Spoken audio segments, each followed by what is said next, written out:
kuatkan hati. Negeri ini memanggilmu kawan, belajar bergerak berbagi untuk negeri. Guru penggerak majukan pendidikan. Warahmatullahi wabarakatuh. Bersyukur kita kepada Allah atas izin Allah sehingga kita dapat menghadiri acara seminar hari ini.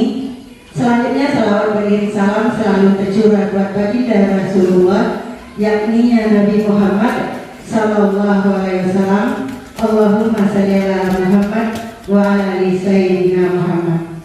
Bapak Kepala Sekolah yang kami hormati, Bapak Ibu unsur pimpinan SMA Negeri 2 dan Pesisir yang kami hormati, dan teristimewa sekali pada pagi hari ini Bapak Ibu Majelis Guru, karyawan tata usaha SMA Negeri 2 dan Pesisir yang telah bersedia meluangkan waktunya untuk mengikuti kegiatan seminar sosialisasi tentang modul 1, di mana 2 modul kita bahas pada hari ini, di mana saya di sini Delmayani SPD MPD merupakan calon guru penggerak angkatan 4, diminta di sini karena akhir Desember ini kami sudah selesai modul 1. Kami melakukan sebuah aksi nyata yang dilakukan sekolah, di mana saya ditugaskan untuk menyampaikan atau mensosialisasikan modul atau materi yang saya dapat di PGP. Kita akan membahas 2 modul. Yang pertama itu tentang 1.1 tentang refleksi filosofi pendidikan Ki Hajar Dewantara. Oke Bapak dan Ibu, karena di PGP itu sendiri kita mengenal nanti. Nah, menurut Ki Hajar Dewantara, dasar pemikiran Ki Hajar itu adalah menuntun. Apa artinya itu? Maksud pendidikan itu adalah menuntun segala kekuatan kuadrat yang ada pada anak-anak agar mereka dapat mencapai keselamatan dan kebahagiaan yang setinggi-tingginya, baik dia sebagai manusia maupun sebagai anggota masyarakat. Itu dia konsep menuntun menurut Ki Hajar. Kemudian, apa yang dimaksud dengan menuntun tersebut? Kita pendidik, kita hanya dapat menuntun tumbuh atau hidupnya kekuatan kodrat yang ada pada anak-anak agar dapat memperbaiki laku hidup dan tumbuhnya kekuatan kodrat pada anak. Itu yang dijelaskan oleh Ki Hajar Dewantara. Kemudian yang dijelaskan lagi oleh Ki Hajar Dewantara tentang kodrat anak. Ternyata pada anak itu ada kodrat anak itu merdeka. Apa arti merdeka di sini? Manusia merdeka adalah manusia yang hidupnya lahir atau batin tidak tergantung pada orang lain, akan tetapi bersandar atas kekuatan sendiri. Ini maksudnya, di mana di sini maksud pendidikan dan pengajaran yang berguna untuk pri kehidupan bersama ialah memerdekakan manusia sebagai bagian dari persatuan atau rakyat. Kemudian ini konsep merdeka tadi, bahwasanya kita mengenal 2 istilah, ada pengajaran dan ada pendidikan. Ternyata pengajaran itu memang memerdekakan manusia atas hidupnya secara lahir, sedangkan pendidikan itu memerdekakan manusia secara batin. Jadi merdeka batin diperoleh dari pendidikan, sedangkan merdeka lahir itu diperoleh dari pengajaran. Kita sangat tidak asing sekali dengan bahasa ini ya, ada pendidikan dan pengajaran. Kemudian kodrat anak bermain. Yang ketiga, jadi anak tidak bermain seperti ini katanya Bapak Ibu. Ini kalau di tingkat SMP atau SD, memang mereka itu memang kodratnya anak-anak ini salah satunya bermain. Yang ketiga, pendidikan yang disampaikan oleh Ki Hajar katanya pendidikan yang berpihak kepada anak. Apa maksud berpihak kepada anak? Bebas dari segala ikatan, dengan suci hati mendekati sang anak, bukan untuk meminta suatu hak, melainkan untuk berhamba kepada sang anak. Jadi kami sampaikan di sini Bapak Ibu, berhamba kepada sang anak ini bukan konsepnya ya kita berhamba kepada Tuhan seperti itu maksudnya. Ini sudah diperbaiki bahasanya. Ini artinya apa Bapak dan Ibu? Dalam dunia pendidikan menuntut tadi kita memang betul-betul melayani siswa kita. Apa artinya itu? Biarkan mereka, kita beri mereka fasilitas, kita gali potensi dirinya sesuai dengan minat bakatnya. Artinya apa? Kalau anak kita itu mungkin cita-citanya nanti dokter seperti itu, otomatis mereka nanti kita gurunya bisa melayani pembelajaran biologi, fisika, kimia seperti itu. Dan juga demikian. Jadi artinya bertambah kepada anak itu, mungkin anak-anak kita dalam praktikum membutuhkan alat seperti itu. Nah kita sebagai gurunya Bapak Ibu yang melayani mereka seperti itu. Agar apa? Agar mereka memang bisa berkembang sesuai dengan minat dan bakat. Ini menurut PhD juga, pendidikan itu ternyata anak kita itu bukan kertas kosong yang bisa kita beri gambar menurut kita seperti itu. Ternyata anak lahir dengan kekuatan kodrat yang masih samar-samar. Tujuan pendidikan adalah menuntut atau memfasilitasi atau membantu anak untuk menebalkan garis-garis samar-samar agar dapat memperbaiki lakunya untuk menjadi manusia seutuhnya. Jadi Bapak Ibu, anak kita itu kita sadari, kalau mungkin saya dalam kelas kita punya anak 30 orang, kita sadari saja mungkin tidak semuanya yang akan jadi sarjana fisika atau ahli fisika.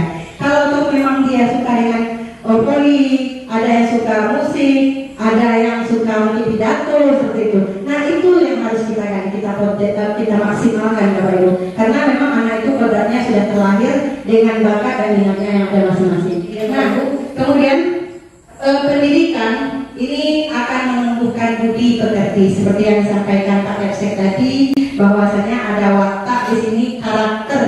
Ini katanya budi pekerti, tingkah laku, itu yang kita apakan. Agar apa nanti menjadi sebuah kebiasaan.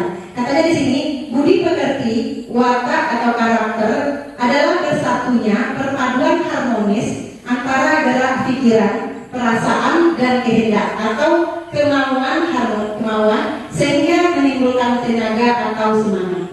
Nah, Bapak dan Ibu, katanya di sini kita mengenal ada cipta, rasa dan karya. Sedangkan pekerti itu adalah tenaga. Nah, yang cipta, mungkin Bapak dan Ibu, kita di sini sudah memberikan penilaian seperti yang disampaikan Bu Lili tadi. Kita ada 3 penilaian di sini. Ada kognitif atau pengetahuan, ada afektif, sikap, ada keterampilan, psikomotor, itu bahasa kita ya Bapak Ibu ya. Nah ternyata di PhD ini juga bahasanya. Nah cipta ini Bapak Ibu nanti masih ingat yang diajarkan Bu Chen itu ada taksonomi Bloom, ada C1, 2, sampai 6. Nah cipta ini C6 levelnya Bapak Ibu, C6. Jadi ini setingkat nanti dengan yang pengetahuan, yang cipta. Jadi apa artinya? Pendidikan menghasilkan nanti tingkat tertinggi knowledge-nya, C6. Kemudian rasa ini yang kita nilai dengan sikap yang kita berikan di nilai kita tadi. Ada penilaian A, ada B, ada C seperti itu. Kemudian contoh untuk menghasilkan ketiga-tiganya ini contoh permainan pada gamelan atau menenun. Ini Bu Des mungkin bisa ini Bu Des permainan gamelan katanya. Ternyata Bapak Ibu, permainan gamelan ini merangkap ketiga-tiganya. Ada cinta, rasa, dan karya maksud di dalamnya. Apa itu? Musik kita tahu nadanya saja. Ketika kita petik ini berarti menghasilkan nada seperti ini. Nah itulah saking tingginya pendidikan bahwasanya siswa-siswa atau orang-orang yang bisa memainkan gamelan ini, mereka sudah sampai pada C6 itu. Insting mereka terasah, mereka mendengarkan seperti ini, nada saja sedikit atau sumbang saja nadanya pasti akan ketahuan itu sedikit Bapak Ibu. Jadi itu insting mereka sudah bisa seperti itu. Kemudian juga menenun. Ini kebiasaan menenun ini Bapak Ibu ternyata hasil rea kan, kalau yang kita tahu menenun keindahan di sini. Nah ini membutuhkan insting juga, ada cipta, rasa dan karya. Untuk menghasilkan sebuah karya yang baik, memang pemilihan warna, kerapian mengerjakan, itulah nanti akan menghasilkan sebuah karya. Oke Bapak Ibu, ternyata menurut PhD ini dia bahwasanya pendidikan dalam pendidikan itu memaknai fungsi kita sebagai seorang guru itu kita diumpamakan sebagai seorang petani. Nah bagaimana pula dengan petani? Kalau petani Bapak Ibu biasanya disiapkan dulu bibit, dipikirkan bibit misalnya mau tanam jagung bibit apa yang akan. Kemudian diperhatikan, dipersiapkan lahannya, kemudian dibasmi katanya di sini kalau mau menanam jagung. Katanya menuntut tumbuhnya jagung agar ia dapat memperbaiki kondisi tanah. Pertama, memelihara tanaman jagung, memberi pupuk dan air, membasmi ulat-ulat atau jamur-jamur yang mengganggu tanaman padi atau sebagainya. Nah, begitu juga Bapak Ibu dengan kita sebagai seorang pendidik. Apa artinya itu? Kita sebagai seorang pendidik mengharapkan seperti kata Bu Yeni tadi, Masihkah diterima di perguruan tinggi negeri? Mudah-mudahan meningkat ya tahunnya Bu ya. Itu harapan kita. Kalau petani tadi mungkin jauhnya meningkat kualitasnya. Nah, apa yang akan kita lakukan? Apa yang cara kita itu? Jadi artinya kita memang menggali anak tadi dengan memberikan istilahnya memaksimalkan potensi-potensi agar mereka memang mendapatkan nilai-nilai yang terbaik seperti itu Bapak Ibu. Jadi ini umpamanya kita sebagai seorang petani, kita istilahnya menyiapkan anak, menyiapkan bibit, kita masukkan. Kalau mengajar pasti Bapak Ibu sudah membuat, kadang-kadang buat PowerPoint, kadang membuat skenario dengan berbagai macam model pembelajaran. Demikian yang kita lakukan untuk atau agar anak kita itu paham dengan apa yang kita ajarkan, apa yang kita. Nah, ini relevansi filosofi pendidikan PhD. Apa katanya? Maksud pendidikan itu adalah menuntun segala kekuatan kodrat yang ada pada anak-anak agar mereka dapat mencapai keselamatan dan kebahagiaan yang setinggi-tingginya baik sebagai manusia maupun anggota masyarakat. Jika dikaitkan nanti dengan istilahnya dengan yang disampaikan Pak Eksek kita tadi, kita seimbangkanlah hubungan kita dunia dan akhiratnya seperti itu. Dunianya dapat, akhiratnya juga kita dapatkan. Oke, Bapak dan Ibu, untuk pendidikan kedepannya itu pendidikan kecakapan abad 21. Apa yang diminta oleh kita? Anak kita itu kita latih untuk berkolaborasi, reflektif, kritis, berkomunikasi, kreatif dan inovatif. Apa tujuannya? Kalau PhD tadi selamat dan bahagia, ternyata untuk siswa kita ini buku nih, lihat ini apa nih Bun? Terjemahannya Bun? Untuk mencapai well-being katanya. Apa itu Bun? Untuk masa depan yang lebih cerah. Ya begitu Bun ya. Tadi kita impikan anak kita calon pemimpin ya Bun ya. Nah ini dia pesan dari PhD tersebut Bapak dan Ibu. Ini untuk materi 1.1, kita lanjut pada materi 1.4. Oke Bapak Ibu, ini materi 1.4, ini tentang budaya positif. Ini masalah sekolah kita lagi Bapak Ibu. Pembahasan disiplin ini meninjau teori yang dikemukakan oleh Gianni Gozen. Di sini Gianni Gozen ini membuat stimulus respon, ini lawan teori kontrol, bahwasanya persepsinya terhadap tantangannya untuk dunia. Kalau teori stimulus respon, kebutuhan kita itu sama katanya semuanya. Sedangkan kalau dari teori kontrol, kebutuhan kita itu berbeda. Sedangkan semua orang melihat hal sama. Kalau untuk kontrol, teori kontrol memiliki gambaran yang berbeda. Kemudian, makna kata disiplin. Kita perlu sepakati ini Bapak Ibu. Apa itu disiplin positif? Ternyata nanti dari disiplin positif ini akan muncul budaya positif di sekolah. Artinya apa? Kita menerapkan sebuah disiplin itu tidak lagi dengan sistem hukuman atau ketidaknyamanan seperti itu. Kemudian menurut IHD, untuk mencapai kemerdekaan atau dalam konteks pendidikan saat ini, untuk menciptakan murid yang merdeka, syarat utamanya adalah ada disiplin yang kuat. Benar sekali yang disampaikan Pak Yosef ya, ternyata disiplin yang kuat itu yang menentukan konsep budaya positif. Yang memiliki disiplin yang dimaksud di sini adalah disiplin diri yang memiliki motivasi internal. Jika kita tidak memiliki motivasi internal, maka kita perlu memerlukan pihak lain untuk mendisiplinkan kita atau motivasi eksternal karena berasal dari luar atau bukan dari dalam diri kita. Jadi ternyata untuk anak-anak kita masih kita bantu. Jalan yang masih ada atau ada anak-anak yang kita temui belum artinya memunculkan motivasi internal. Nah, ada 3 motivasi perilaku manusia. Ini ada 3 pembagian. Yang pertama katanya ada yang untuk menghindari ketidaknyamanan atau hukuman anak kita. Yang kedua ada yang untuk mendapatkan imbalan atau penghargaan dari orang lain. Ternyata itu motivasinya begitu. Ada yang masih ingin dihargai, masih ingin mendapatkan imbalan. Yang ketiga itu sudah ada untuk menjadi orang yang mereka inginkan dan menghargai diri sendiri dengan nilai-nilai yang mereka percaya. Jadi ada juga motivasi yang ketiga ini. Artinya dia sudah tahu kalau ketika saya lakukan ini mau jadi seperti apa diri saya. Artinya dia tidak terpengaruh dari pujian orang lain, penghargaan orang lain, tapi dia sudah mau meningkatkan kualitas dirinya. Kalau saya lakukan ini, apa kira-kira? Seperti apa saya kira-kira ini? Oke Bapak Ibu, pendidikan kita masih seputar hukuman, sanksi dan restitusi. Ini dia. Ternyata Bapak Ibu, untuk hukuman ini ini ternyata adalah identitas yang gagal kalau kita bagi seorang pendidik. Kalau masih main hukum, ini yakin percaya Bapak Ibu, kita mungkin di sini sudah ada berangsur-angsur lebih baik. Mudah-mudahan kita tidak seperti itu lagi. Kemudian, bagaimana identitas yang berhasil? Ternyata yang berhasil itu adalah konsep disiplin. Apa itu konsep disiplin? Ada sanksi dan juga nanti ada restitusi dalam menyelesaikan masalah. Oke, kita lanjut. Ini contoh-contohnya Bapak Ibu. Nah, kita mengenal ini atau dari pemahaman materi. Ada 5 kebutuhan dasar manusia. Yang pertama kebutuhan dasar itu hidup, kesenangan, kebebasan, cinta dan kasih sayang dan penguasaan. Ini dia.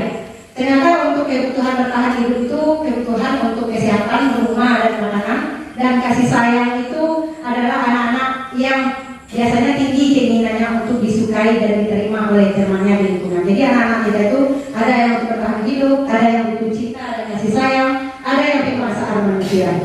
Oke, ini Bapak Ibu ada 5 posisi guru di sini. Kita sadari itu bahwasanya kadang-kala ada yang kita perankan di antara yang 5 itu. Kita jadi guru ada yang biasanya penghukum, kemudian ada yang membuat rasa bersalah pada anak. Yang penghukum ini pasti bahasa kita, kamu juga yang terlambat hari ini. Kemarin kamu, sekarang kamu juga yang terlambat. Ada bahasa yang akan dilakukan seperti itu. Kalau membuat rasa bersalah itu bahasanya akan lembut sedikit Bapak Ibu. Kenapa terlambat hari ini? Nah, seperti itu misalnya katanya seperti itu. Kemudian nanti akan kita sampaikan, kemarin kamu nggak yang terlambat, malu lah ibu nanti kalau dari setiap hari karena nggak juga yang terlambat seperti itu. Malu ibu sama guru-guru lain. Kan ada kita sebagai waras kan. Kemudian ada posisi kita sebagai seorang teman, ada monitor atau pemantau yang ternyata Bapak Ibu yang diminta oleh ibu untuk kita sebagai seorang pendidik ini fungsinya adalah sebagai seorang manajer. Apa itu sebagai seorang manajer?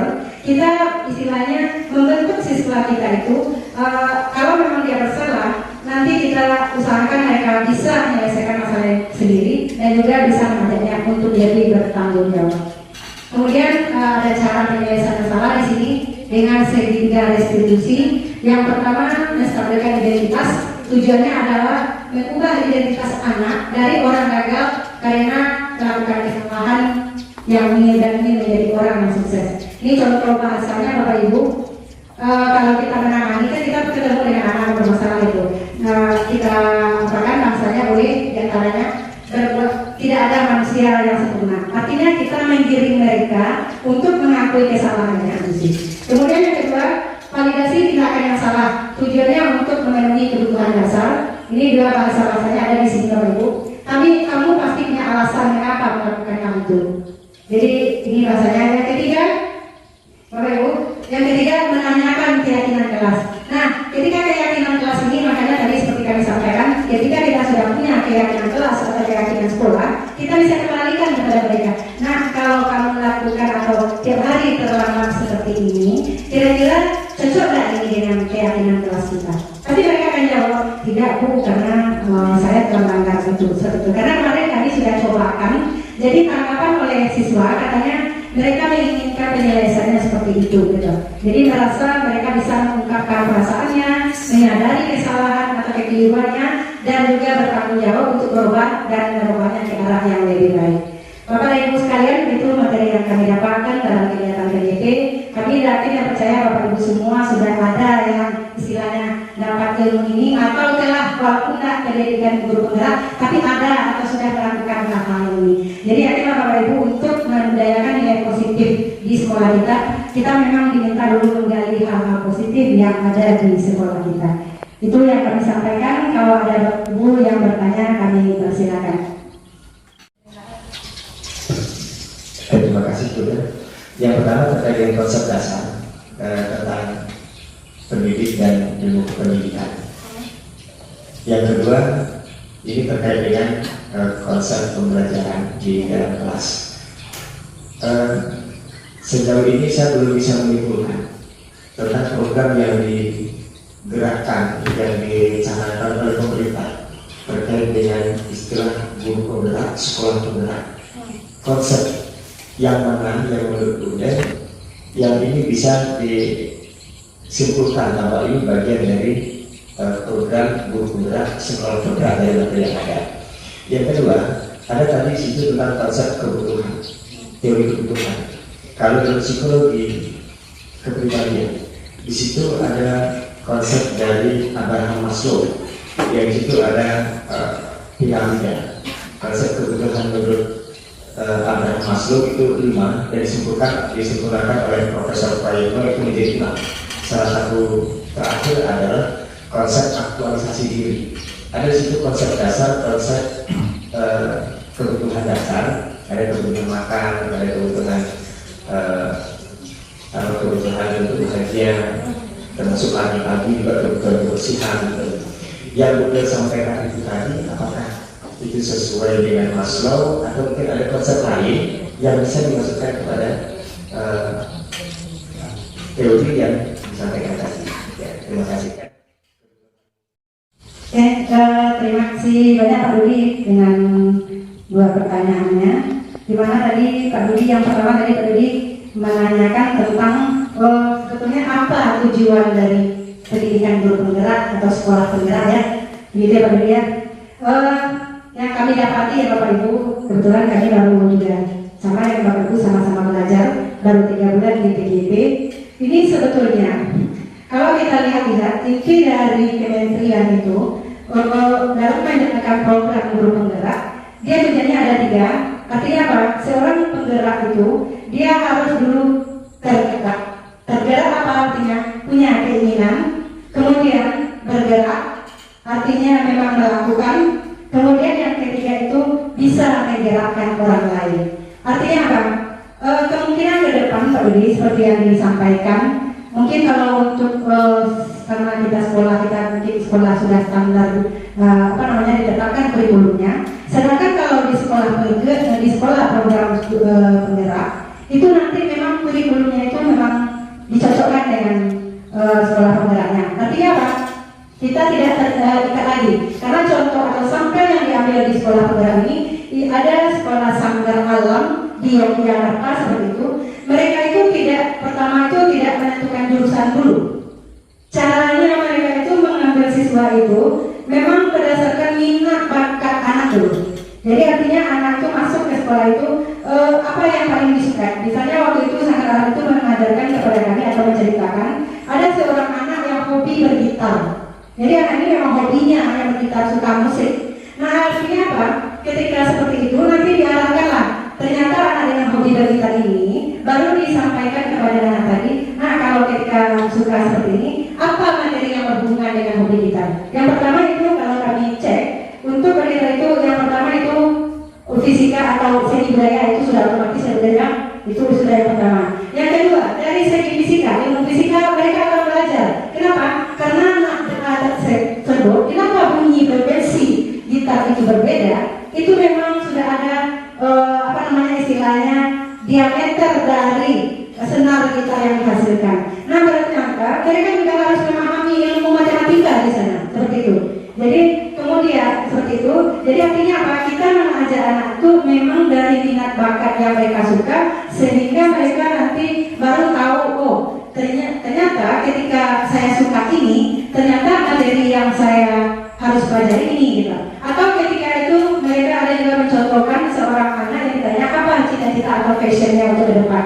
Ternyata dia akan saya maunya nanti untuk membuka usaha atau usaha kalau tidak salah bengkel seperti itu. Nah memang anak itu digadai bagian istilahnya bagian mekanik seperti itu, dan memang langsung dari kesempatan seperti anak SMK dulu magang dia. Jadi dicekkan kemana mereka yang harus atau ilmu apa yang harus dipelajari. Nah jadi di program guru penggerak ini Bapak dan Ibu kemungkinan besar akan lebih menekankan kepada istilahnya minat bakat anak dan pembentukan budi pekerti yang seperti kami sampaikan tadi. Karena banyak itu Bapak dan Ibu. Masih ada lagi Bapak Ibu yang mau bertanya? Kami percaya Bapak Ibu sudah paham dan sudah sebetulnya jadi senior kepada kami melakukan ini. Mudah-mudahan kalau tidak ada kami dari istilahnya CTP Angkatan 4 mengucapkan banyak terima kasih atas waktu dan kesempatannya. Mudah-mudahan kita sama-sama terus belajar, karena mungkin kebetulan saya sebagai PGP di sini 1 orang. Mudah-mudahan kita bisa berbagi istilahnya kalau di program guru penggerak itu namanya salam berbagi atau istilahnya kita semangat untuk memajukan Indonesia. Jadi kami dan jaga kami sudahi dengan wabillahi taufiq wal hidayah. Assalamualaikum warahmatullahi wabarakatuh.